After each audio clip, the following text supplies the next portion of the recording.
चौथा पार्ट है, लगभग आज पूरा हो जाएगा मैट्रिक्स। इसके बाद में उसकी एक्सरसाइज रहेगी, ठीक है।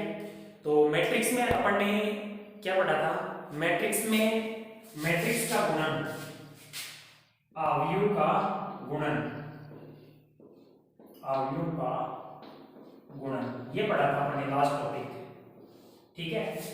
इसमें क्या पढ़ा था? Multiplication of matrix, multiplication of matrix, ठीक है। इसमें आप लोगों ने क्या पढ़ा था कि दो मैट्रिक्स थी। एक मैट्रिक्स थी Aij जिसका क्रम था m गुणा n, एक दूसरी मैट्रिक्स थी Bij जिसका क्रम था n गुणा p, ठीक है। तो क्या बताया था कि पहली जो मैट्रिक्स है उसमें पंक्तियों की संख्या, सॉरी स्तंभों की संख्या, पहली जो मैट्रिक्स है उसमें स्तंभों की संख्या, दूसरी जो मैट्रिक्स है उसमें पंक्तियों की संख्या समान होनी चाहिए। मैंने यहाँ n है तो यहाँ भी n लिया है, ठीक है। तो पहली मैट्रिक्स में स्तंभों की संख्या और दूसरे मैट्रिक्स में पंक्तियों की संख्या अगर इक्वल है, समान है, तो उस स्थिति में इन दोनों का गुणा ये भी ज्ञात किया जा सकता है, ठीक है। और जिसका क्रम क्या होगा? Aij इंटू Bij, और क्या होगा? जिसका क्रम होगा आपके पास, यहां से लेंगे पंक्ति और यहां से लेंगे स्तंभ, ये इसका गुणा है, क्लियर। इसके बाद में इसका एक एग्जांपल भी हो चुका था, इसके बाद में आगे की बातें वो देखते हैं। अदिश गुणन, अवयव का अदिश गुणन, अवयव का अदिश गुणन, देखो क्या है अवयव का अदिश गुणन। इसमें क्या है? जैसे एक मैट्रिक्स दी हुई है आपको, कोई भी मैट्रिक्स है, ठीक है, 1 2 3 4 5 6 7 8 9, ठीक है। ये अवयव दिया हुआ है, इस अवयव को आपने किसी भी अदिश राशि से, अर्थात जैसे मैंने कहा इसको 2a से गुणा करना है, ठीक है। 2a से गुणा करूंगा तो क्या आएगा? इसको मैंने 2 से गुणा करूंगा, 2a। इसका मतलब जो मैट्रिक्स आपको दी गई है, ये मैट्रिक्स इस अदिश राशि 2 से गुणा हो जाएगी। और गुणा होने का सिस्टम क्या है? इसका गुणा होने का तरीका ये है कि इस मैट्रिक्स के अंदर, इस मैट्रिक्स के अंदर जितने भी अवयव दिए वो सारे इस नंबर से मल्टीप्लाई हो जाएंगे, ठीक है। जैसे यहाँ पे 1 है तो इसको 2 से गुणा करेंगे तो 2 हो जाएगा, यहाँ पे 2 से गुणा करेंगे तो 4, यहाँ 6, यहाँ से 2 से गुणा करेंगे 8, यहाँ 10, यहाँ 12, यहाँ 14, यहाँ 16 और यहाँ क्या हो जाएगा? 18। ये हो जाएगा अदिश गुणन। इसका मतलब एक मैट्रिक्स आपको A बराबर Aij दी हुई हो, ठीक है, m गुणा n उसका क्रम हो, कोई भी क्रम हो, कोई जरूरी नहीं है वो वर्गाकार है, आयताकार है, कोई सी भी हो सकती है हमारे पास। अगर उसको अदिश राशि से गुणा करना है तो Ka, तो वो क्या होगी? K इंटू Aij, ठीक है, m गुणा n, या फिर K का चाहे तो आप लोग अंदर भी गुणा कर सकते हो, Aij m गुणा n, ये होगा उस मैट्रिक्स का अदिश गुणा, क्लियर, ठीक है। एग्जांपल आपके सामने ही है, मतलब एक मैट्रिक्स दी हुई है, उस मैट्रिक्स को अदिश राशि से मैंने गुणा किया, तो मैट्रिक्स के अंदर जो भी अवयव है वो सारे अवयव उस अदिश राशि से, यानी मैं कह सकता हूं उसका प्रत्येक अवयव अदिश राशि से गुणा हो जाता है, क्लियर। 2 4 6, 2 से गुणा करना प्रत्येक अवयव को, 8 10 12 14 16 और 20, ये 9 है, ठीक है, सॉरी 18। देखो नेक्स्ट, इसके बाद में आगे की प्रॉपर्टियां हैं, अवयव योग की प्रॉपर्टी, अवयव योग के गुणधर्म, अवयव योग के गुणधर्म क्या होते हैं? इसके अवयव योग के गुणधर्म देखो, properties of addition matrix, properties of addition matrix, ठीक है। इसमें क्या होता है? देखो फर्स्ट नंबर पे इसकी जो प्रॉपर्टी है वो है क्रम विनिमयता, क्रम विनिमय, कम्यूटेटिविटी। क्रम विनिमय क्या होता है? आपको दो मैट्रिक्स दी हुई है, A तथा B, दो अवयव हैं, दो अवयव हैं जो योग के लिए अनुकूलनीय है, योग के लिए अनुकूलनीय है, अनुकूलनीय है, ठीक है, अनुकूलनीय है। तो उसके बाद की बात है तो क्या होता है कि a प्लस बी बराबर होता है b प्लस ए। दो मैट्रिक्स जिनका क्रम मेरे को दिया गया है, एक मैट्रिक्स है ए आई जे जिसका क्रम है m गुणा n, एक दूसरी मैट्रिक्स है b जिसका क्रम मेरे को दिया गया है m गुणा n, क्योंकि योग के लिए तभी परिभाषित होगी जब आपको उन दोनों मैट्रिक्स का क्रम समान हो, तभी वो योग के लिए परिभाषित होती है, ठीक है। तो क्या कहता है यहां से, पहला नियम है वो है क्रम विनिमय। क्या कहता है कि अगर हम दो मैट्रिक्स का योग करें a प्लस बी या b प्लस ए प्लस बी या b प्लस ए, तो वो दोनों मैट्रिक्स, इसकी लेफ्ट साइड और राइट साइड वाली मैट्रिक्स दोनों मैट्रिक्स इक्वल आती हैं। इसलिए मैं कह सकता हूं कि जब दो मैट्रिक्स आपको दी गई है उनका क्रम समान है, दो मैट्रिक्स दी गई है उनका क्रम समान है, तो वो हमेशा क्रम विनिमय नियम का पालन करती है। क्लियर, a प्लस बी का मान और b प्लस ए का मान, दोनों मान क्या आएगा, सेम आएगा। क्लियर, तो यहां से इसको समझना चाहिए तो कोई दिक्कत नहीं है। यहाँ पे a प्लस बी किया a आई जे m गुणा n प्लस b आई जे m गुणा n, ठीक है। a प्लस b है तो इनका मैं योग करूंगा तो संगत अवयव जुड़ते हैं योग में, प्लस b आई जे क्रम समान है इनका m गुणा n। अगर मैं इसको पहले और इसको बाद में लिख दूं b I J plus a आई जे, तो ये क्या बनाएगा आपके पास, ये बनाएगा b प्लस a। इसलिए मैं कह सकता हूं कि दो मैट्रिक्स का योग अनुकूलनीय हो, परिभाषित हो, तो वो हमेशा क्रम विनिमय नियम का पालन करते हैं। क्लियर, ठीक है। एग्जांपल समझते हैं। a प्लस b बराबर होता है b प्लस ए। इसका कोई भी एक एग्जांपल ले लेते हैं। जैसे एग्जांपल है a मैट्रिक्स दी हुई है, a b c और d, b मैट्रिक्स दी हुई है e f g h। Clear, इसका जो क्रम विनिमय नियम है उसका अपन पालन करते हैं, क्रम विनिमय का, क्रम विनिमय का क्या कहता है नियम, a प्लस b का मान b प्लस a के बराबर होता है, ठीक है। तो इसमें इसको जोड़ते हैं अपन, a प्लस b निकालते हैं पहले, क्या आएगा, a का मान a b c d, ठीक है, प्लस b मैट्रिक्स है e f g h, इनका योग करो क्या आएगा, a में प्लस e, मैट्रिक्स का योग संगत अवयव जोड़ते हैं, योग में बताया था a प्लस e, ठीक है। यहाँ आएगा b प्लस f और यहाँ आएगा c प्लस g और d प्लस h। ये अपनी लेफ्ट साइड आई है इसकी। राइट साइड देखते हैं अपन क्या आता है। राइट साइड क्या है, right side b plus a है, b प्लस a, b का मान आपको क्या दिया गया है, e f g h, ठीक है, प्लस a मैट्रिक्स का मान आपको दिया गया है a b c d, इनका योग करते हैं, e plus a f plus b और g प्लस c और h प्लस d। अब ये योग में है, देखो इसको b प्लस a, इसे वैसे ध्यान से देखो, ये a प्लस e है और ये e प्लस a है, इसका मतलब ये दोनों सेम ही है। योग में कैसे लिख दो, योग तो समान ही आएगा। इसलिए हम कह सकते हैं कि जब दो मैट्रिक्स आपको दी गई है, हो सकता है ज्यादा ही, उनका योग करते हैं तो वो क्रम विनिमय नियम का पालन करते हैं। क्लियर, नेक्स्ट साहचर्यता, एसोसिएटिविटी, साहचर्य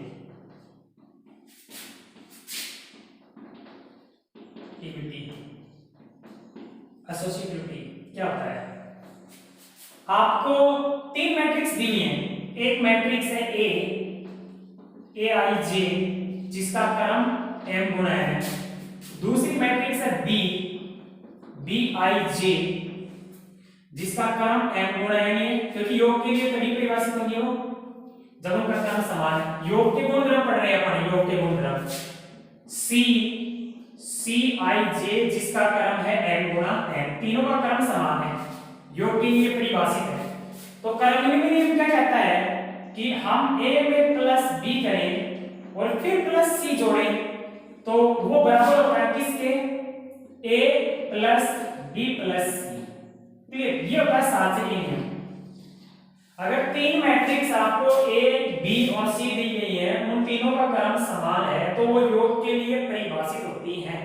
ठीक है, तो a प्लस b पहले दो मैट्रिक्स का योग करो, योग करने के बाद में जो मैट्रिक्स आएगी उसमें तीसरी मैट्रिक्स का योग करो।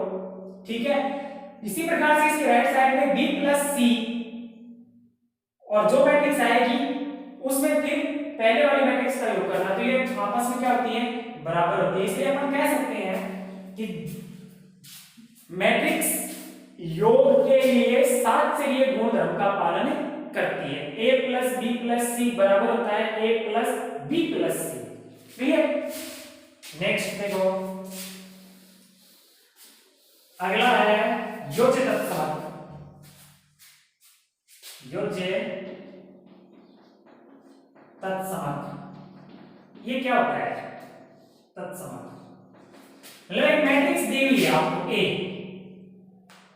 ठीक है, a I J m Guna n, इसका तत्समक मतलब मेरे को कोई मैट्रिक्स दी हुई है a आई जे, तो इसका योज्य तत्समक कौन होगा, मतलब एक मैट्रिक्स मेरे को दी गई है, उस मैट्रिक्स में ऐसा क्या जोड़ूं कि वही मैट्रिक्स आए। ठीक है, जैसे ये मैट्रिक्स दी हुई है मेरे को 1 2 3 4, ठीक है, ये मैट्रिक्स दी हुई है, इस मैट्रिक्स में ऐसी कौन सी मैट्रिक्स जोड़ूं या ऐड करूं ताकि ये मैट्रिक्स हो जाए, वो जो मैट्रिक्स होगी वो मैट्रिक्स योग के लिए योज्य तत्समक मैट्रिक्स कहलाएगी। और वो मैट्रिक्स कौन सी होती है, शून्य मैट्रिक्स होती है। अगर इस मैट्रिक्स में ए मैट्रिक्स में मैं शून्य मैट्रिक्स जोड़ूं तो मेरे को ये मैट्रिक्स मिलेगी 1 2 3 4, इसमें जोड़ूंगा क्या, शून्य मैट्रिक्स 0 0 0।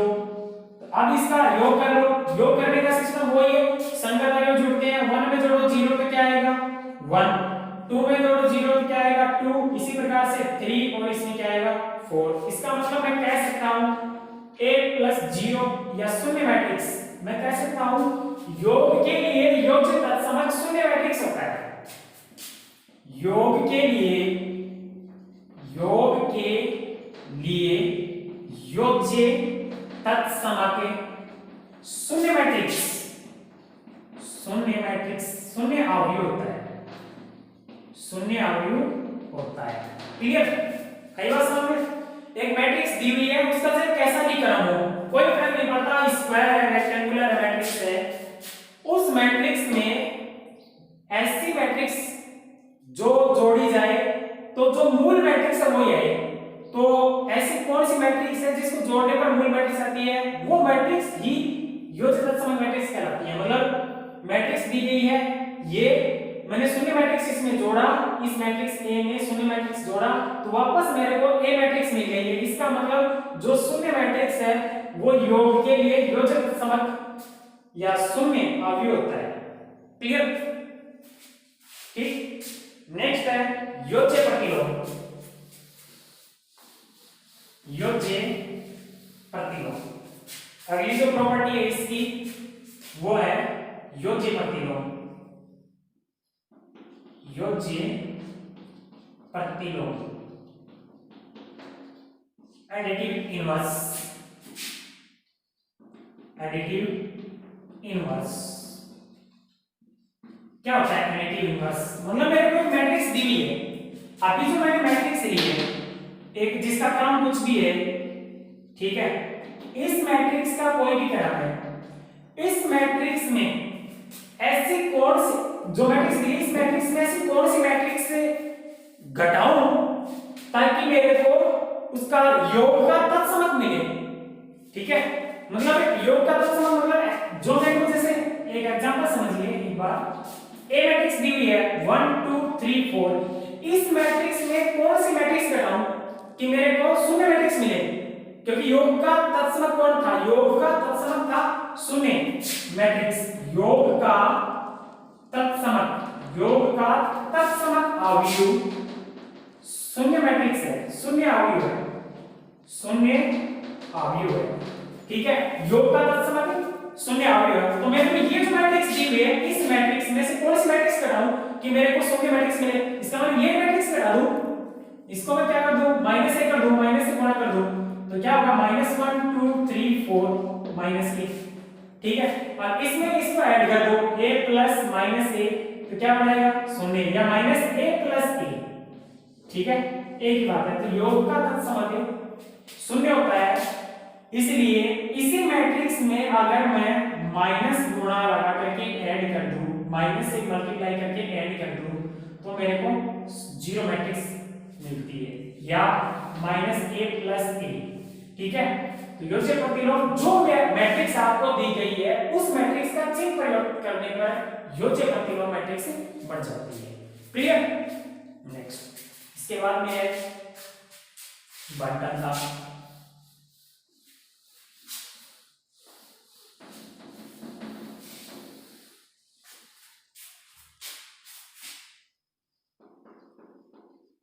बंटनता में क्या है, देखो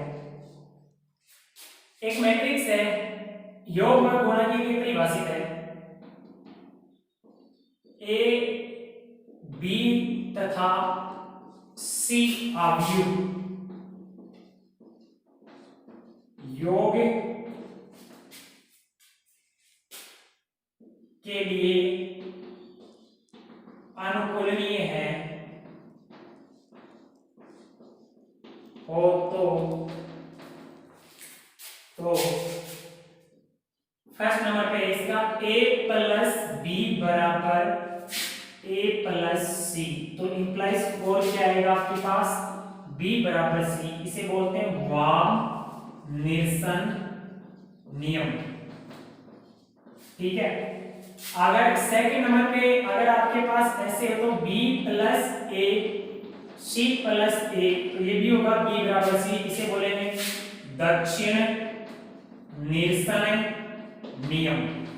ठीक है, ये कुछ स्पेशल नहीं है, बस जोड़ है। अगर इधर a है इधर भी a है तो b बराबर c हो जाएगा, वो कौन सा नियम कहलाएगा, दक्षिण निरसन नियम कहलाएगा। क्लियर? ये हो गया अपने पास बंटनता। इसी प्रकार से अब गुणन के गुणधर्म है, गुणन के गुणधर्म, योग के गुणधर्म हो चुके हैं सारे, गुणन के गुणधर्म है, गुणन के गुणधर्म। ठीक है, इसमें फर्स्ट है क्रम विनिमयता या क्रम विनिमय, कम्यूटेटिविटी। क्या होता है कम्यूटेटिविटी? फर्स्ट a तथा b दो अवयव गुणन के लिए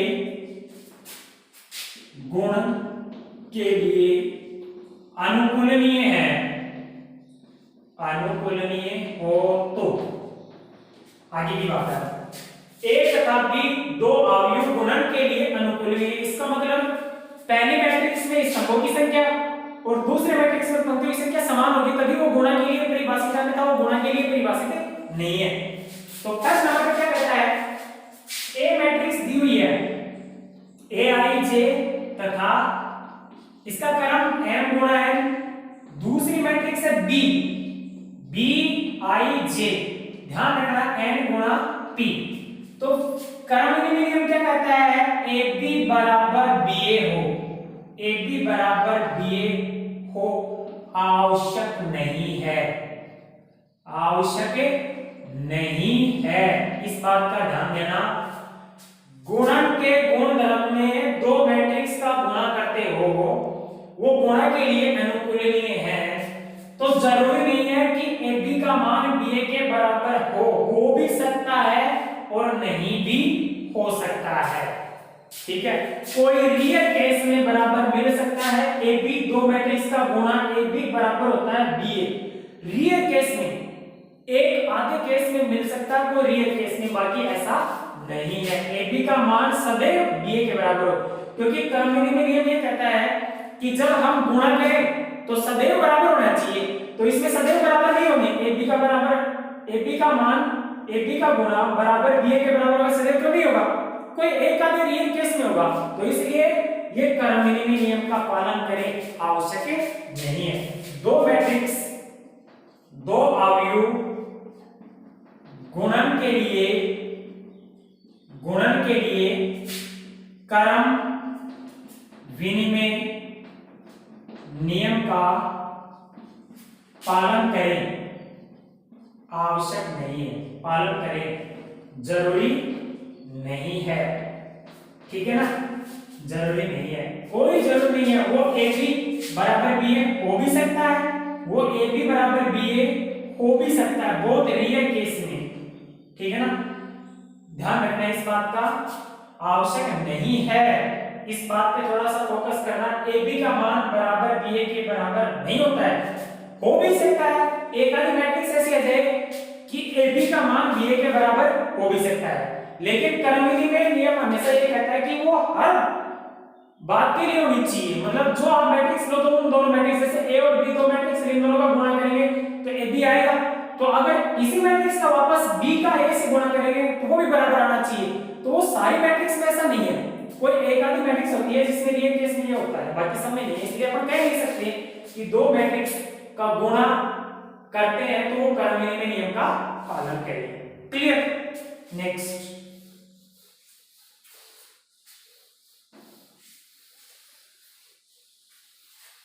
सेकंड इसका जो गुणधर्म है वो है सात चाहिए, सात चाहिए, एसोसिएटिव थ्री, तीन अवयव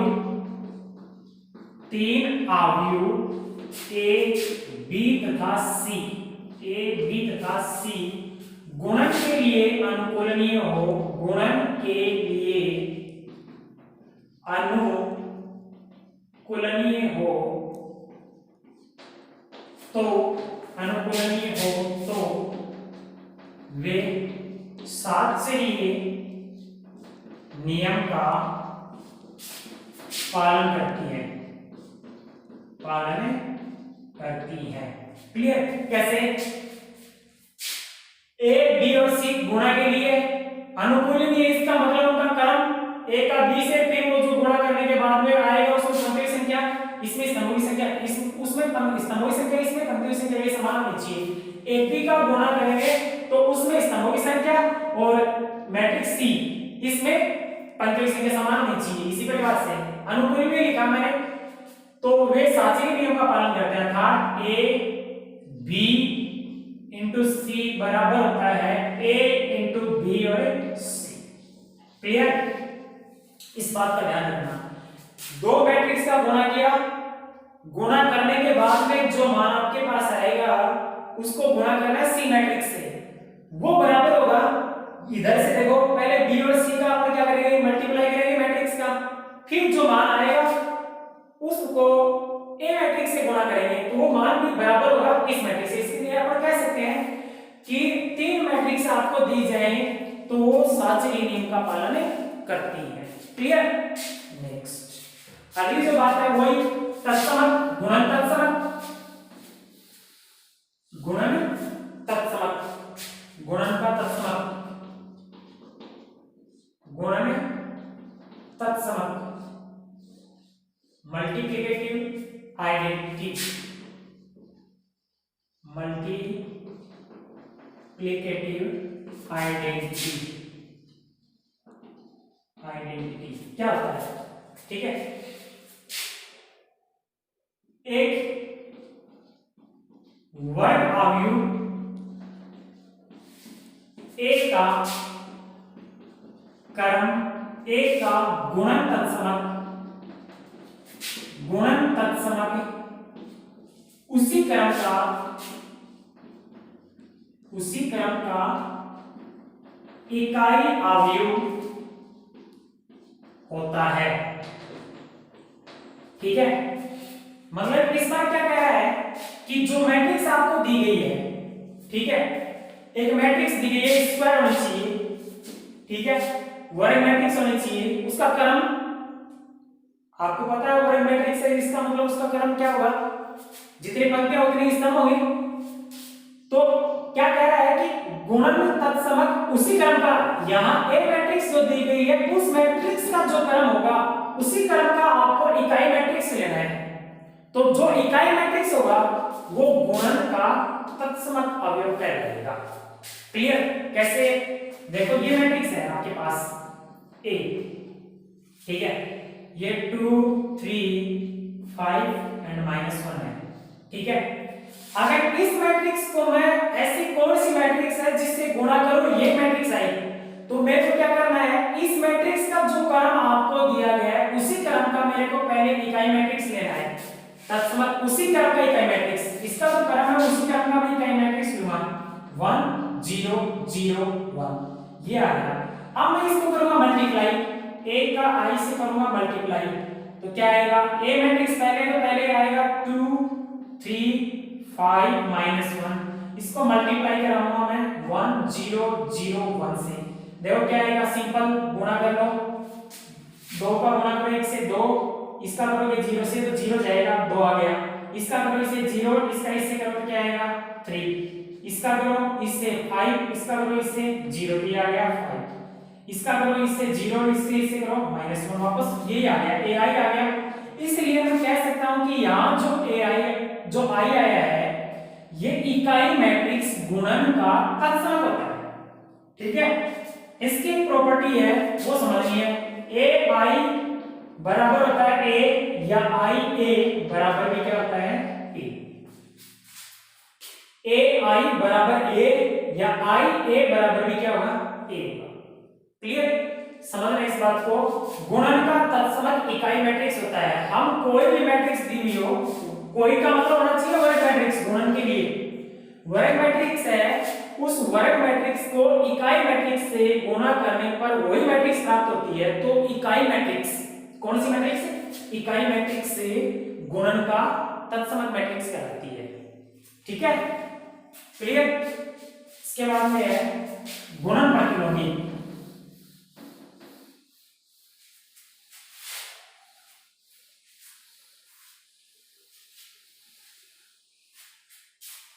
गुणन प्रतिलोमी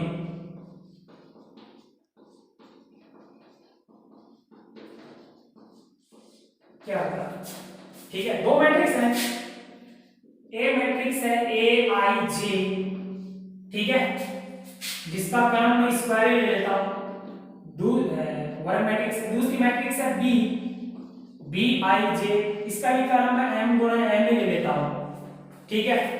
अगर इन दोनों मैट्रिक्स का मैं गुणा करूं, ए बी बराबर, इन दोनों का गुणा करूं तो वो इकाई मैट्रिक्स बनना चाहिए, या फिर बी का मैं ए से गुणा करूं तब भी क्या बनना चाहिए, इकाई मैट्रिक्स बनना चाहिए।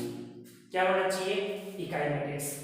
दो मैट्रिक्स दी गई है, उन दोनों का गुणा करूं, उन दोनों का क्या करूं, गुणा, तो इकाई मैट्रिक्स बननी चाहिए, चाहे वो ए बी हो चाहे वो बी हो, ठीक है। उस स्थिति में ए और बी यह इस शर्त को पालन करेगा तब ए और बी एक दूसरे के परस्पर गुणन प्रतिलोमी होते हैं, ठीक है ना। इस स्थिति में ए बी परस्पर गुणन प्रतिलोमी होते हैं, ठीक है। ध्यान रखना इस बात का, ए का बी से गुणा किया तो इकाई मैट्रिक्स बना, बी को ए से गुणा किया तब भी इकाई मैट्रिक्स बना, तो ए और बी एक दूसरे के गुणन प्रतिलोमी होते हैं। क्लियर? परस्पर एक दूसरे के प्रतिलोमी होते हैं। नेक्स्ट है बंटनता,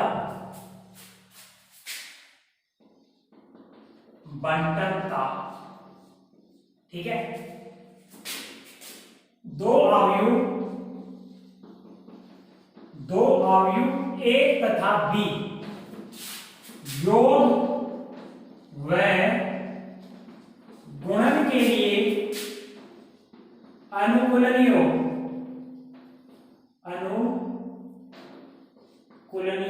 हो तो फर्स्ट इसमें दो बातें हैं, वही a इंटू बी प्लस सी बराबर होता है ए बी प्लस ए सी। इसे बोलते हैं वाम बंटनता, वाम बंटनता, ठीक है।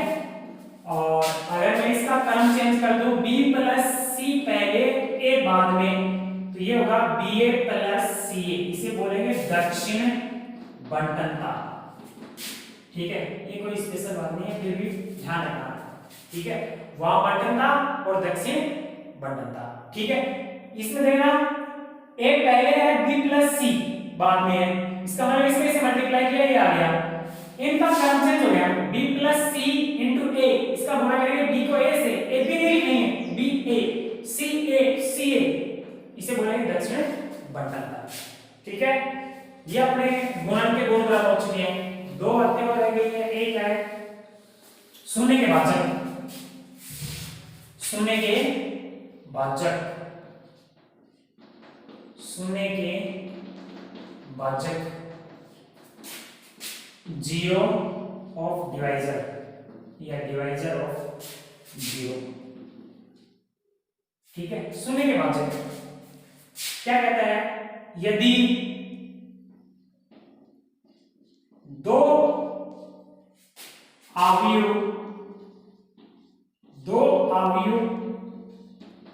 ए तथा बी अशून्य हो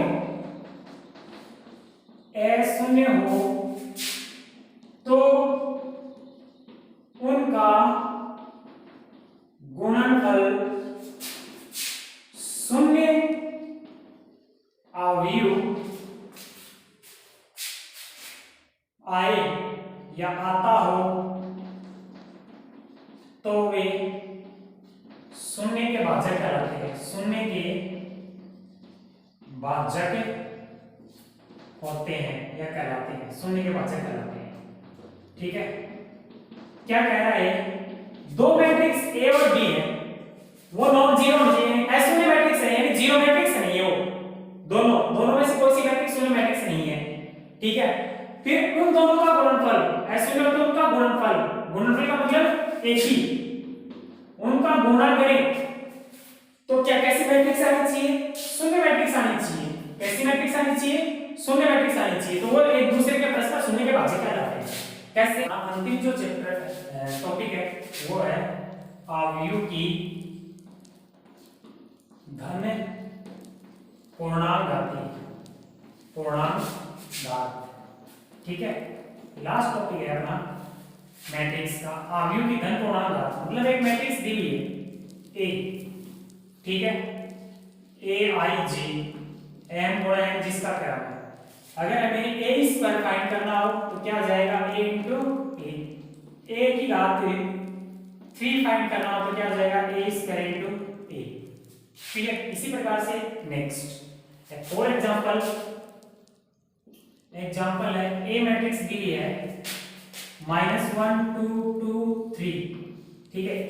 तो ए स्क्वायर ज्ञात करें, ए स्क्वायर का मान ज्ञात करें, तो ए स्क्वायर इसे अपन क्या लिखेंगे, ए इंटू ए का मान -1 2 2 3, फिर से ए का मान -1 2 2 3, क्लियर।